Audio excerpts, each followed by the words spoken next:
처음에 진단받고 어떤 증세를 느꼈을 때 우리가 영양 상태를 평가해 보면은 정상인들과 그렇게 크게 다르지 않습니다.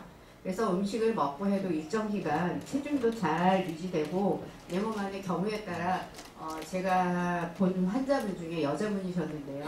진단받고 나서 의사 선생님이 나중에 살이 많이 빠질지 모르니까 열심히 많이 먹고 지금 기회가 될 때 열심히 많이 먹어라. 그래서 그 짧은 기간 안에 3, 4kg가 갑자기 찌신 여자분도 있었어요.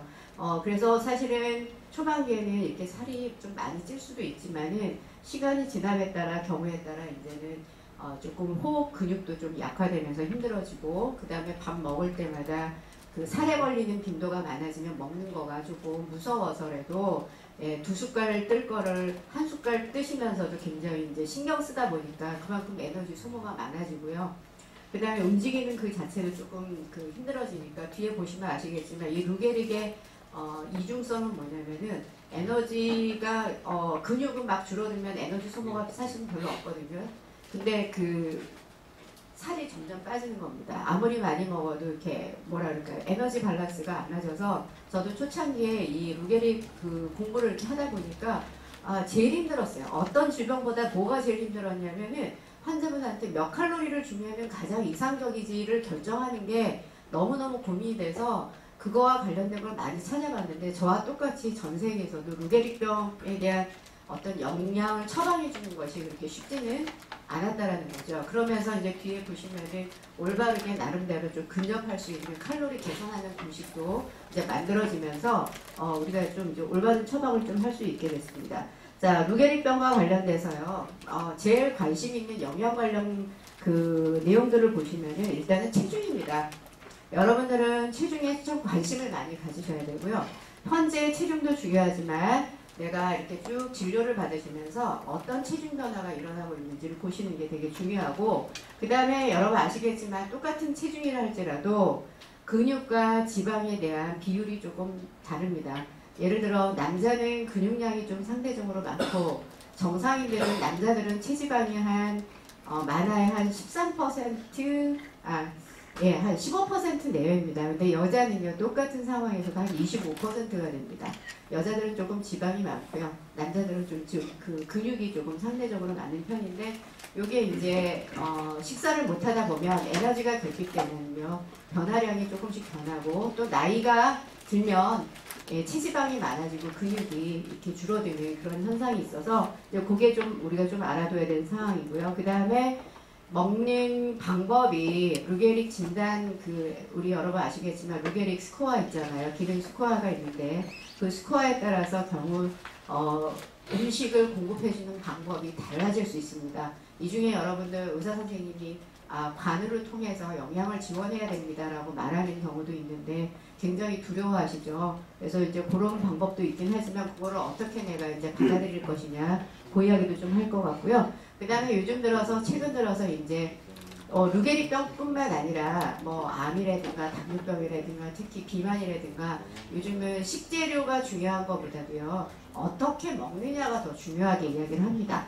예를 들어 탄수화물, 단백질, 지방이라는 것이 우리한테 먹으면 힘을 내주는데 이 비율을 어떻게 먹는 것이 중요하냐 이런 것들. 그 다음에 특정한 영양소가 여러분들의 질병을 악화시킬 수도 있습니다. 그래서 이제 이런 것들과 관련된 패턴에 대한 이야기가 있고요. 아마 이야기에 제일 환자분들은 관심이 많습니다.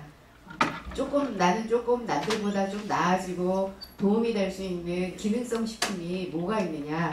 이 이야기는 외국에서도 마찬가지입니다. 네노라는 세계 유수 병원에서도 기능성 식품, 이 식품과 약품의 성질을 갖고 있는 영양소들이 어떤 식품을 먹으면 좋으냐 이게 정말 많이 관심을 갖고 있거든요. 그래서 그런 얘기를 좀 하려고 합니다. 그래서 간단하게 요거는 어렵게 보시지 말고요. 이거는 이제 외국에서도 나와 있는 증거 자료로서 여러분들은 체중을 어느 정도 유지하고 있는 게 좋으냐. 일단 진단을 받는 시점에서는 오히려 여러분 어떤 체중이 좋으냐면요. 약간 과체중이 좋습니다. 그러니까 너무 이렇게 바람직하게 이렇게 아주 보기 좋은 그런 체중보다도 약간의 과체중이 조금 루게릭을 치료받고 진행하는 과정에 있어서 좀 더 삶도 좋고 또 그 예후도 좋은 이제 그런 방향으로 가는 거는 어느 정도 체중을 갖고 가시는 게 좋다라는 겁니다. 그래서 여기 나온 게 바로 그런 거고요. 더 나쁜 건 뭐냐? 짧은 기간 안에 체중이 급격하게 빠지는 것은 결국은 그거는 뭐로 알 수 있냐면 병원에 오실 때마다 루게릭 스코어가 아마 이렇게 뚝뚝뚝 떨어지시는 걸 아마 볼 수 있어요. 근데 그때마다 체중의 급격한 짧은 기간 안에 체중의 급격한 변화는 루게릭병에 있어서 제일 좋지 않은 그런 요소다라는 것들이 여러 논문을 해서 계속해서 반복돼서 이제 나오고 있습니다. 그러면서 이제 주장하는 게 바로 뭐냐면은 이런 얘기가 나오면서 결국은 체중을 유지하려니까 어떻게 해야 되겠어요? 잘 먹어야 되겠죠, 그렇죠? 예, 이게 이제 그러면서 체중과 관련돼서 이제 나왔던 이야기가 그러면은 어떻게 하는 방법이 가장 체중을 효과적으로 잘 유지할 수 있느냐? 두 번째는 이때 나오는 게 칼로리, 에너지 섭취가 중요하냐? 아니면은 어떤 영양소, 특히 병원에 오면은 우리 환자분 제일 많은 영양소를 대봐라 그러면은 거의가 열에 10명이 단백질 잘 먹어야 됩니다. 대한민국은 잘 먹어야 됩니다를 어떻게 해석을 하냐면 단백질 고단백식을 해야지만이 내가 이제 잘 지킬 수 있다라고 이제 이야기합니다. 예, 다 그래요. 근데 이제 이게 조금 다를 수도 있어요. 그 다음에 이제 식사 구성. 아까 말한 대로 내가 밥상을 먹으면서 어떤 형태의 밥상을 먹어야 우리가 여러 가지에서 도움이 되느냐 이야기가 나옵니다. 그래서 일단은 뭐 원리는 간단하죠. 체중을 유지하려면은 저금을 많이 쓰는 것보다 저금을 많이 해야 여러분들 소위 말해서 유지가 되거나 아니면 경우에 따라 약간 체중을 증가시킬 수 있는 요인이 되는데 이제 우리가 이 방법을 좀 찾아봐야 되겠죠.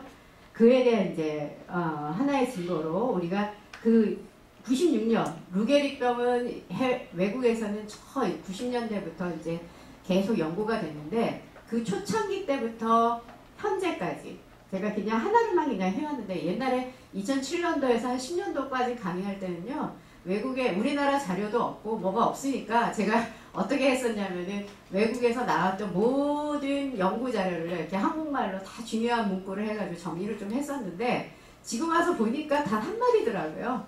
바로 이겁니다. 단백질 보충이 중요한 게 아니라 충분한 에너지를 섭취하는 게 훨씬 더 중요하다. 이것들이 나왔고요. 그 근거로서 우리도 김성현 교수님한테 우리도 뭔가 좀 해봅시다. 막 이렇게 해가지고 2010년도부터 아마 해가지고 잠깐 여러분들 우리 환자분들 오신 분들 우리 귀찮게 하면서 무엇 드십니까? 얼마나 드셨습니까? 연구해가지고 정말 조사를 해봤더니 우리 환자들도 에너지는 70%도 못 먹고요. 단백질은 필요량에 비해서 적정량을 어느 정도는 다 드시고 계시더라는 이야기입니다. 그래서 여러분들 제가 이렇게 복잡한 이야기를 해도 머릿속에 가지고 가셔야 되는 거는 지금까지는 첫 번째 체중 관리를 잘하는 것이 중요하고 그 체중 관리를 위해서는 일단은 뭐가 됐든지 간에 충분량을 드시는 게 굉장히 중요하다. 수시로 드시고 근데 약간 제가 말은 이렇게 하지만 사실 어느 정도 진행된 루게릭 환자분들을 이렇게 보면 먹는 그 자체가 힘이 듭니다. 사실은. 그래서 약간 부담스럽지 않게 수시로 먹을 수 있는 기회가 된다면 충분량을 드시는 게 일단은 되게 중요하다라고 이제 말씀드리고 싶고요. 자, 그렇다면 나에게 필요한 에너지량을 좀 계산을 좀 해봐야 될 필요가 있어요. 확인해봐야 될 필요가 있었는데 제가 아까 말씀드렸죠. 저도 초반에 이 루게릭병을 알 때 정말 고민됐던 주제가 바로 이거였습니다. 도대체 우리 환자분들한테 적정량을 얼마를 주는 게 맞느냐. 논리상 보면 제가 알고 있는 영양학적인 지식으로 계산을 해보면은 도대체가 정확한 정답을 찾을 수가 없었고 제가 이제 잘 쓰는 우리 중환자들한테 쓰는 공식들이 있었는데 이거를 외국에서 루게릭 환자분들을 대상으로 연구한 결과 특별한 공식을 좀 만들었더라고요.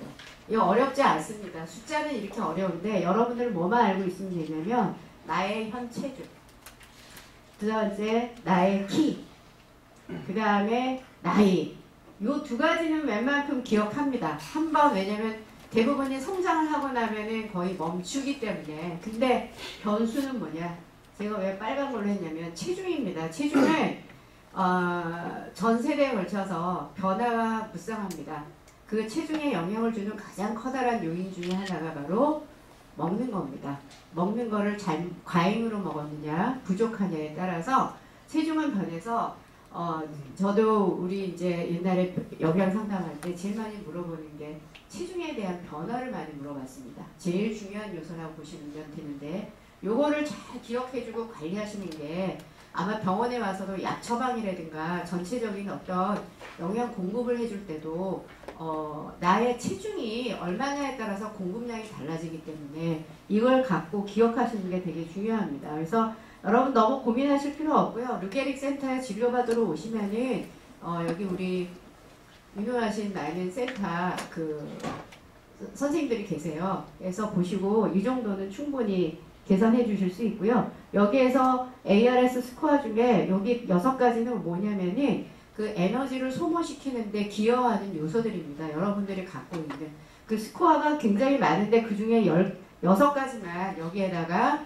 고려를 해서 에너지 필요량을 우리가 이제 계산해 주는 겁니다. 그래서 가장 근접한 루게릭 환자분들한테 필요한 에너지 필요량을 결정해 주는 그 공식이라고 보시면 됩니다. 이런 스코어들은 병원에 와야지 알 수 있죠?